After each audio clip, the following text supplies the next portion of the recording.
Have you ever gotten home after a long shift and just felt spent? Not just tired, but like you've actually paid for that day with a little piece of your own well-being? Well, what if I told you there's a way to actually put a price tag on that exact feeling of exhaustion? Let's dive in. I mean, it's pretty obvious, right? Our modern world just never stops. Ever since the Industrial Revolution, we've kind of built our lives around the clock, but now it's on a whole other level. The global economy is always on, which means somebody, somewhere, has to be working.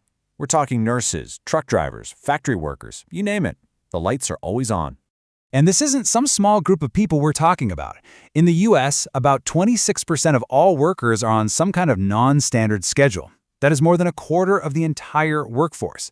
A huge number of people working nights, evenings, or those crazy rotating shifts. We all know that kind of work can be a grind. But what's the real cost?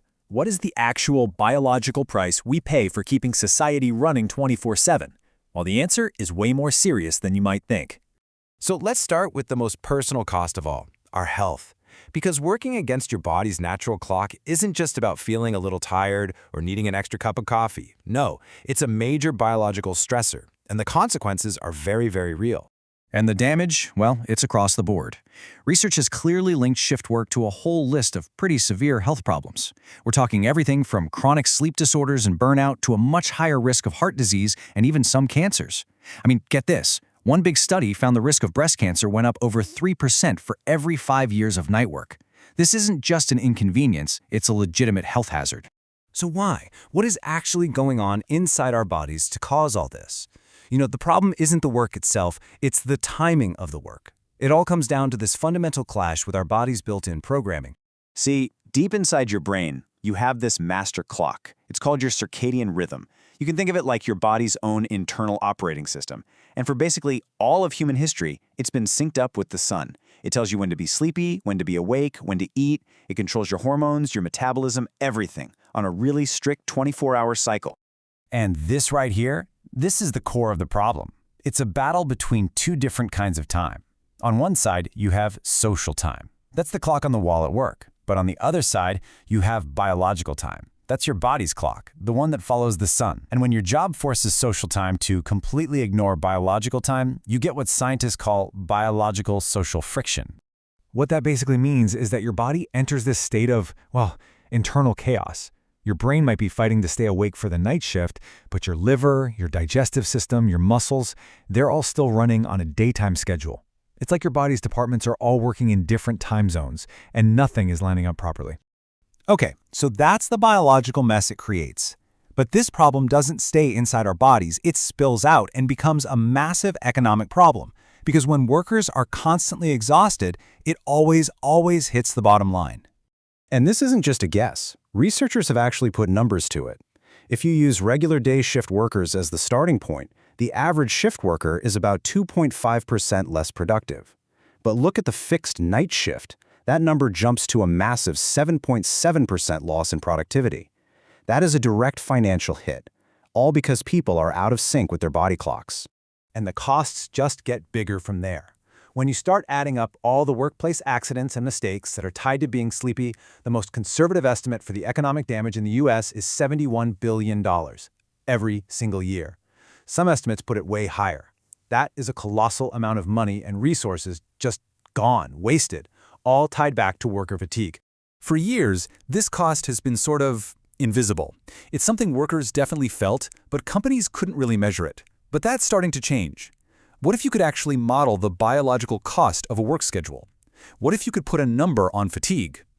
That's the whole idea behind a new tool. It's called ERAA. That stands for Economic Activity and Risk Analyzer.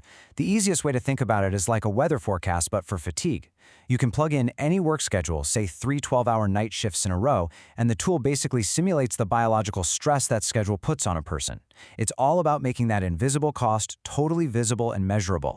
So ERA introduces this really powerful idea called temporal debt. Just think of it like a credit card for your body's energy.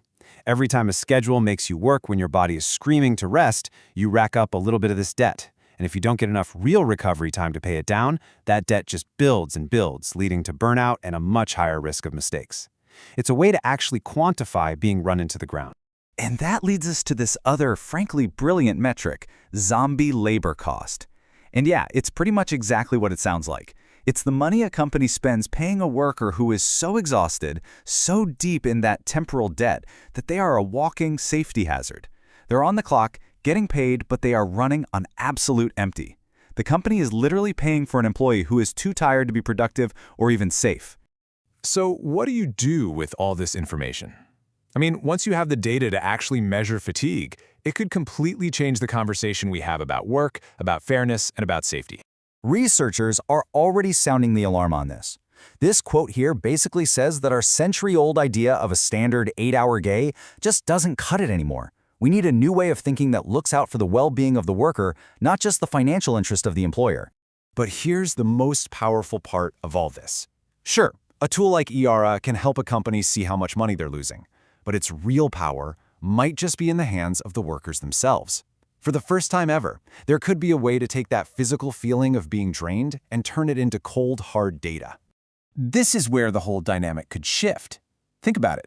The conversation completely changes. A worker doesn't just have to say, "Hey boss, I'm exhausted," which, let's be honest, is easy for a manager to ignore. Now, they could potentially say, "This schedule is creating a dangerous level of temporal debt, which makes me a safety risk and is costing this company in zombie labor." One is a feeling. The other is a fact backed by data. So this leaves us with a pretty big thought.